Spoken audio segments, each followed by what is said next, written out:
Hey there. Welcome to episode 1 of Bean Basics with Bob and Michelle. Welcome to our home and welcome to our kitchen. It's Bob and Michelle. Right now Michelle's on the other side of the camera, but if you want to know where she is and you want to see her, you can see her reflection right here in our upper oven. But we hope to get her on this side because she's got a nice smile. So the other day, actually last Sunday, I posted a picture on Facebook very early in the morning with my hair all askew saying, oh no, because I'd run out of coffee. And I told a little story about going to BIGGBY Coffee to recharge our house with coffee. But from that, a bunch of people said, you know, Bob, actually, we've been going to BIGGBY Coffee for a long time. We don't make coffee at home, but now we're kind of stuck at home. Can you show us how to make a cup of coffee? And, you know, we thought about it, and that's why we're doing Bean Basics. And we'll be talking about coffee makers and coffee and grinders and all manner of things, including history of the company and so on and so forth. So we hope you'll join us for episode 2 also. We decided to start with exactly how we make coffee at home. And the way we make coffee at home is we use a Chemex. And a Chemex is just a piece of glass. It's got some wood wrapped around it and then some leather holding that wood in place, the wood so you don't burn yourself as you're pouring out the coffee. And then it uses a metal filter. So rather than a paper filter, the metal is a little bit better because it doesn't take as much of the flavor of the coffee out. Actually, a paper filter over filters coffee. And it's also not wasteful, right? So you don't have to keep buying paper filters and throwing them away or what have you. This is about $45 on Amazon. This is about $27. I know that feels expensive, but you'll only have to buy it once in your lifetime. I guarantee you that. So we're going to use the Chemex to make coffee, but to make coffee, the thing you have to know is 98% of that is water, and so the first little conversation we'll have is about water. And we use spring water, comes bulk, 5 gallon. We dispense it here in the house. We like the spring water because it's got calcium and magnesium, and we think that's good for us. But you can use distilled water, and then you can also use tap water. We've used tap water in the past. We pour it through a Brita filter or a zero filter, get some of the impurities out. If you don't want to go through all that trouble, you can still use tap water. Would recommend you fill a pitcher the night before, put it in the fridge, and what that'll do is allow the chlorine to evaporate, because it'll just make a better cup of coffee without that chlorine in it. So the next thing to talk about with coffee is the ratio of water to coffee. And the golden rule says that for a cup of coffee, you use 1 to 2 tablespoons. And a cup of coffee in coffee land is 6 ounces, right? So it's 6 fluid ounces, 1 to 2 tablespoons, depending on how strong you want your coffee. Michelle and I like big cups of coffee, and I guess technically it's a mug. This is 16 ounces, so if we were going to make a 16-ounce cup for just one person, we would have to figure that ratio out. So instead of trying to figure out the ratio, we're going to take it up to 18, which is a really simple ratio. So we'll be using 6 tablespoons of coffee. But first we have to measure out our water, and if we're making a 16-ounce cup, you'd think you'd need 16 ounces, but actually you need a little bit more. So I'm going to take that up to 18, almost 19, because as a reminder, the coffee grounds themselves will absorb a lot of the water. So, you know, you pour 18 ounces through, but only 16 ounces might come out the other side. And I'm going to pour it right here into an electric kettle. This is a Fellows Skag kettle. It's a little wonky, meaning that it's fussy for coffee people. But what's fussy about it is there's a temperature gauge on it. You can see the water is about 88, 89 degrees right now, or 87.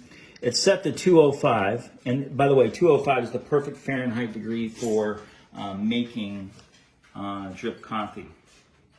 But this is $150, so that's not for everybody. You might consider as the next level, using an electric kettle. It just comes on a little pedestal like that. The advantage is it does shut itself off when it's done. The disadvantage is that it takes to 212. Water boils at 212 degrees. So you're supposed to do it at 205. This would be 212. Oops. But you can fix that by just taking it off the heat a little bit early, just before it boils, and then you might be at 205. That, by the way, is about $20, $22, something like that. You can get it on Amazon. If you're like, look, I don't need any electric anything, you can use the old-fashioned tea kettle on the stove, or you can use a pot of water, frankly. And again, if you just take it off just before it boils, it'll be at about 205. And it's just as easy to pour this in there as anything, right? And you probably don't need to buy a pot. I'm sure everybody's got a pot. So now we got to get the right kind of coffee in the coffee filter. We're using today BIGGBY Best, about 70% Tanzania peaberry, about 30% Nicaraguan. These whole bean, beautiful. You don't have to buy coffee whole bean. Sometimes it's a little fresher if you do. At BIGGBY we sell it pre-ground, or a store is willing to grind it for you. We use an auto drip setting. That's what we grind at. I would grind it for you, but this beast is so loud, and I'm already competing with this, that's a little difficult. But I've pre-ground some coffee already, right here. Looks beautiful, and oh my God, it smells great. But I got a tablespoon measuring here, and we're looking to get 6 tablespoons in per our little recipe. By the way, those are heaping tablespoons. 3, 4, 5. Come on now, 6. Okay, and that's the right amount of coffee. But in our household, because 2 would be a pretty strong cup of coffee, but we like a little bit more coffee than that even. And so, you know, my wife likes a strong cup of coffee, so we put in something like that when we're going for just 1 cup of coffee. And you know, it won't be that fussy in the end for you. You won't need tablespoons and measuring and all that kind of thing. You'll just kind of know the line on the side here about where you like to pour your coffee in the morning, and then you'll just tap it in there. All right, so 205. We hit our number just in time. And perfect brewing temperature. But the first thing we have to do is bloom the coffee. And so what we're going to do, and if you'll get right in here, is we're going to wet these grounds. We're just going to put enough water in here that the grounds will fully absorb all the water. And there's a couple reasons for that. And if you stay on this shot after I'm done, you'll see that it actually bubbles a little bit. And that's carbonic acid coming out. So if you do this in advance, you pre-wet your coffee, 2 things: you'll get rid of the carbonic acid. That acid won't end up in your coffee. It'll release it right into the air. And the other thing this does is it pre-wets the grounds, meaning that if you poured this through right away, you'd be passing it by grounds that are not fully infused with water, and you wouldn't get a good extraction. You wouldn't get the best extraction. And then as we go along here, I'm going to have you come back, because it's kind of pretty when you first start pouring this. And it's kind of fun to do. Sometimes I like to draw a picture, like, you know, do a little bee or something like that. If I'm lucky, I can get it. But it's a rather slow pour. That's the one advantage of the Skag, is you got this narrow neck head here, not just dumping water in willy-nilly. You don't want to really take it to the top. You want to keep, you know, the water just right in that particular range right there. Keep adding a little bit. And you know, if there's a disadvantage on the Chemex method, is that you do have to fuss with it a little bit like this. But if you like the ritual of it, this is just a great way to make a cup of coffee.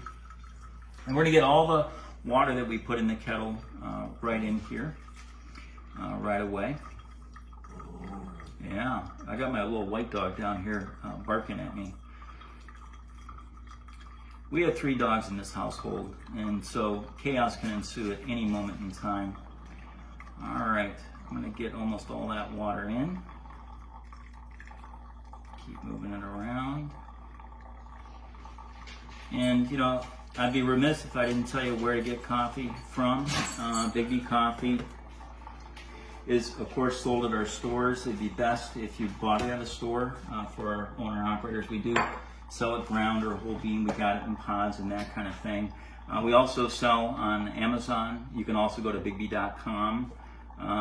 You can go to Costco or Sam's if there's, that's sort of regional to the Midwest, so you can't do that in California as an example. But there's a lot of ways to get BIGGBY coffee, whatever way works best for you. But we would love it if you could support our operators, but not everybody's getting out these days. So if you want to get it from BIGGBY.com or Amazon.com, we understand that. But you know, one thing we decided to do was take 3% of our sales, if it goes through BIGGBY.com or Amazon, and put that in the general fund for our owner operators to support them too. So this is dripping through nicely. I should take a moment and say that the owner operators really, really appreciate your support. A lot of folks have been struggling in our owner operator community. You know, we're 100% franchise, so you know, these folks have their lives on the line with their business. And they've been supporting communities for a long, long time, and they really appreciate the support that everybody's been showing them. And then, of course, our baristas too, thank you, because it keeps them employed and they keep getting a paycheck and so on and so forth.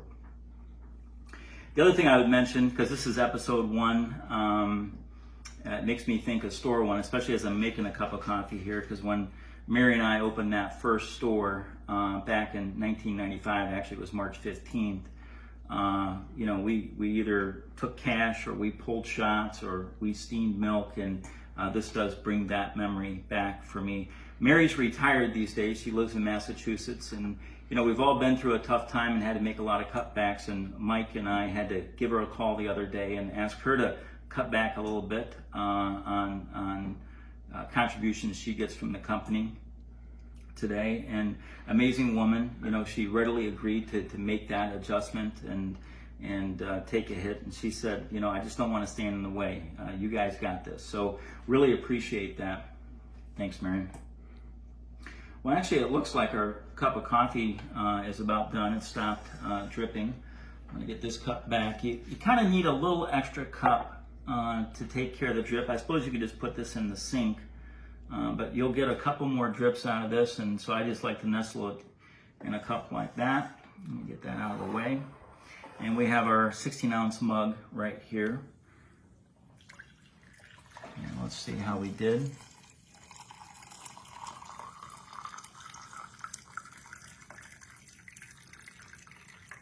Yeah, we just got a little bit left, but that's okay. That's a little bit of sedimentation that you get when you use a stainless steel filter.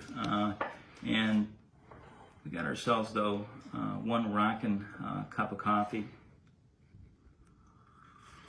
Oh my God, that's good.